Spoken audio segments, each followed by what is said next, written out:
Hello and welcome to a special UFO cast preview of the new Big Finish box set. This is the second one that they've released, called Breaking Point, and follows on from last year's Destruct Positive. So we had 3 stories then, a new 3 stories this time. And I'm going to assume for the sake of this preview that you've already listened to box set 1 and that you've heard the trailer for box set 2. If neither of those things are the case, certainly if you haven't heard box set 1, go away and listen to box set 1. That is very good. We did a preview of that at the time.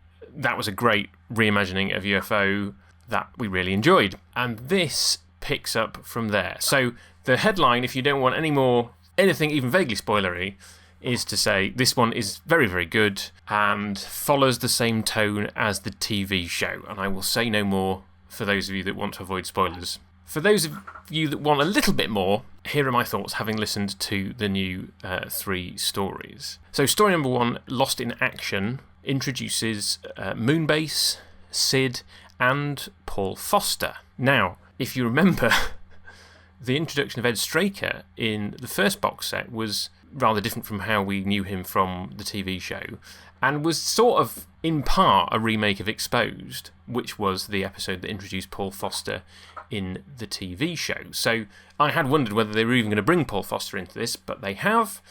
There are some parallels with his introduction in the TV show, but having sort of already retrod that path last series, this one goes in a very different direction. As with Barnaby Kay as Straker, Howell Morgan is immediately recognisable as Foster. He does a very good job of coming in and playing that role in a way that feels recognisable if you know the TV show. Great story, some great skydiver action, and a brilliant introduction to him into the team. And also great to have the continued Alec Freeman and Virginia Lake in the same place doing stuff together throughout this box set in a way that we didn't have in the original because of how their characters appeared because of production reasons. So nice to have them there. Keith Ford, you know that we're big fans of Keith Ford on the UFO cast. He's a little bit... No, he's not brilliantly served, should we say. The second story, Assassination Time, I don't think it's a spoiler to say, particularly if you've heard the trailer, that there are aspects of time lash in this. The UFO episode, not the Doctor Who episode. But this does also bring in aspects of at least a couple of other TV stories and melds them very well together, I think. Really enjoyable. And also brings in a lot of new stuff. There were some possible threads set up in Series 1 that haven't really been followed through, that I would have liked to have seen explored more. And this story adds in even more in the way of plot threads that could be picked up in the future. So if they don't do it, I mean, they must. I mean, Nick Briggs in one of the interviews talks about if and when they come back to it, but I can't imagine they haven't got plans. So, like I say, elements of several TV stories put together here, really well by Jamie Anderson. New stuff to keep you intrigued as to how that's going to pan out. And then the third story, Breaking Point. I want to say as little about this as possible because I want to preserve the emotional impact of it for you. I can say at this point, I still don't know how I feel about it. I've only just finished listening to it for the first time. I listened to the first 2 stories yesterday on my commute. This was listened to at home, so very different setting. And I suppose all I will say really about it is that it closely follows the tone of the TV show. And so it's very well done from that point of view.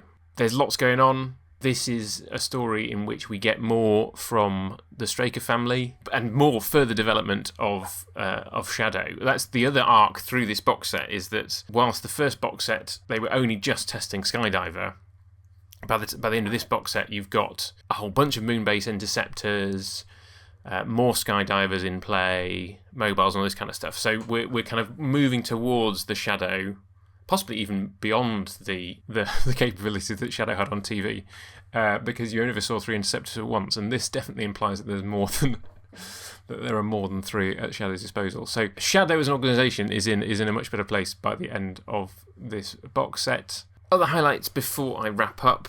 Great to see the return of Nicholas Briggs as Dr. Schroeder and various other parts, but that's his main role, I would say, is Dr. Schroeder. We have a little bit of the film studio shenanigans, which is fun in the TV show. That's here as well. There's just lots that will remind you of the original, whilst this is putting its new spin on it. Very much enjoyed it. Looking forward to more. There's plenty of scope for retelling old stories in new ways, for telling new stories. The threads are already there for that. And there's still plenty of mystery, as the original series created, as to exactly what is going on with the aliens that is there to be explored. Great work from Nicholas Briggs and Jamie Anderson in the writing department. Really enjoyed all aspects of the production, really, other than to repeat that the new version of the theme tune is not a patch on the original. I don't know why presumably there are rights reasons why they can't use the original. It's fine, but it's not great. I will stop rambling and tell you, go out and get this box set if you enjoy UFO and if you enjoyed the original box set. This is a welcome addition to UFO from Big Finish. Well, I need to talk about UFO Series 2. That's the Big Finish box set number 2. It's kind of all going to be one series. Now, at the moment, there's only the 2 box sets. And at the very end, Nick Briggs does say if and when there's another series. Now, please buy this box set and go back and buy box set 1, because I love this.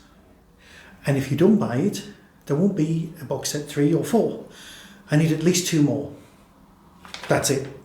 That's not the entire review, obviously, but that is basically where I'm at. Where I'm at is I need box set 3, box set 4, because I need this story to continue, if that's all right with you. As always, got some notes. This was released in March 2023, and you can only get it from the Big Finish store until April the 30th.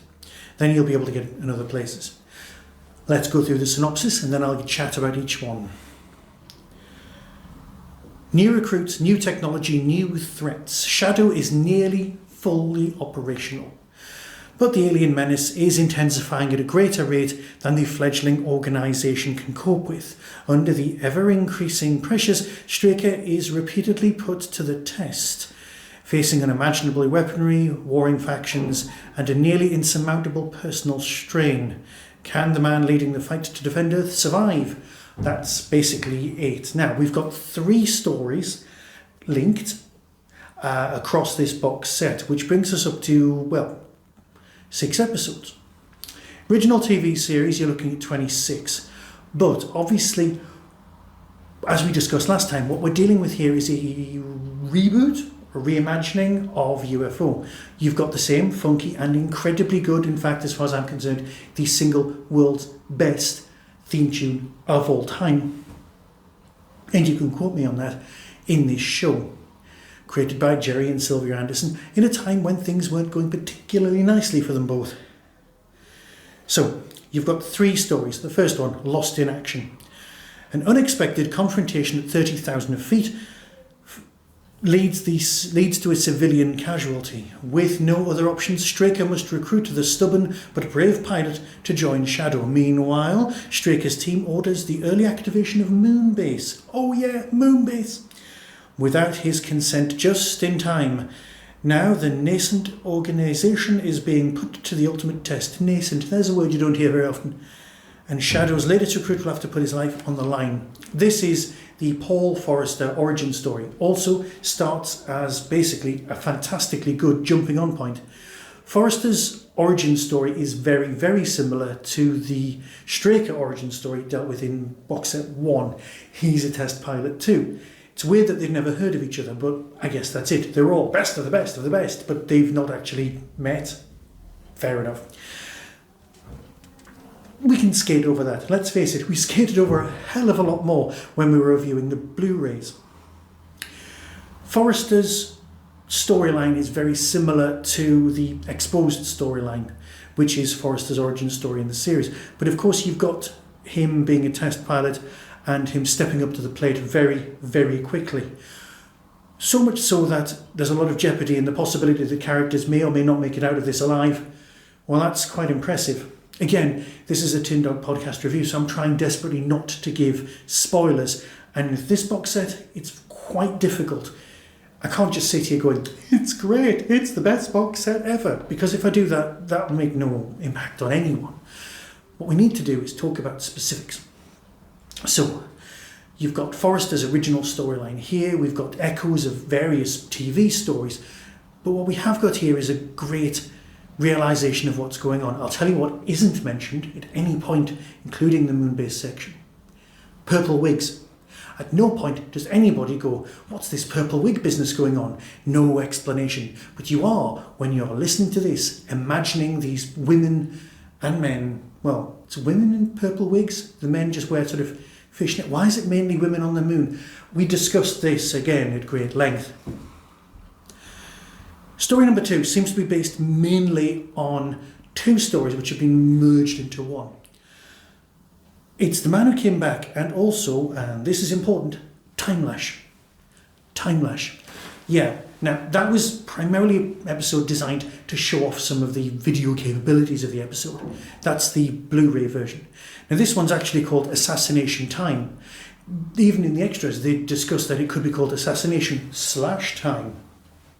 I get that. I genuinely do. Great episode. It makes use of the stuff that didn't make sense in Time Lash and makes it make sense. The Man Who Came Back stuff, again, very, very nicely done. And it's all brought together better. You see, these stories have been written by 2 people. They've been written by Nick Briggs and Jamie Anderson. And then they've given each other the scripts, given each other the notes, gone back and done it. So basically, it's almost the work of 2 auteurs on this one. Now, admittedly, they're reworking other people's stories, but they're reworking to such an extent that you end up with something beautiful and new. You can go, oh, that's from this episode. But storyline-wise, they've tightened it up, which is what Big Finish do incredibly well. And they've given us something special, something very special when it comes to this. If you're a fan of the original TV series, don't even bother messing about. Just go away and buy this now. Stop listening to this podcast, this YouTube video, whatever, however you're experiencing this, and then just go off and just buy it. So that's Assassination Time. Time Lash is even name-checked at the end of the episode, which makes everyone go, yeah, cool. Finally, the box set ends with Breaking Point. How do I talk about Breaking Point without giving spoilers? It's got moments from Confetti Check, A-OK, and a couple of other episodes. It deals with, tell you what, let's look at the synopsis and then I can talk about what it says here without any risk of spoilers. Shadow faces a severe security breach, swiftly followed by the most intense and highly coordinated alien threat that it's ever seen. Straker now faces unimaginable pressures from every angle. The strain is on him, and his organisation reach impossible levels. Mistakes will be made, lives will be lost. Could this be the end? Based on the original TV series by Jerry and Sylvia Anderson. So, Straker's going to be under a lot of pressure in this story. Shadow is invaded, but not by who you would think. There's stuff going on. There's a lot of levels gone into in this storyline, in this box set. And there's a lot of stuff dealt with here that is... You're a fan of the original series, yes? The original TV series. And you know that there's a couple of moments that are incredibly, incredibly dark. Stuff where even me and Luke, when we were chatting about it, went, I can't believe they just killed that person. And then you've got what happens to Straker afterwards. You know what I'm referring to. You know that it's part of Straker's development. The extinguishing of a certain character. And you think all the way through this episode, they're not going to do that. They wouldn't do that here, would they? And then it builds and you think, they're not going to do that. And they might or might not do that. But they might not. Look, I hate giving away spoilers. What I want to say is that the emotional beats and the darkness is important, is intrinsic to UFO. And it needs to be gone into, and it needs to be given back to us as an audience, because we'd be disappointed. It's not just about imagining the fantastic mobiles trundling around the forest or anything like that. What it's about, it's literally, UFO is always about the characters, about how the humans deal with things. And you've got a lot of stuff going on here, like the time weapons, like the pod, the contents of which, all of that business, very important and definitely sowing the seeds for the future. So please, you must get this. You just must. So until next time, be seeing you.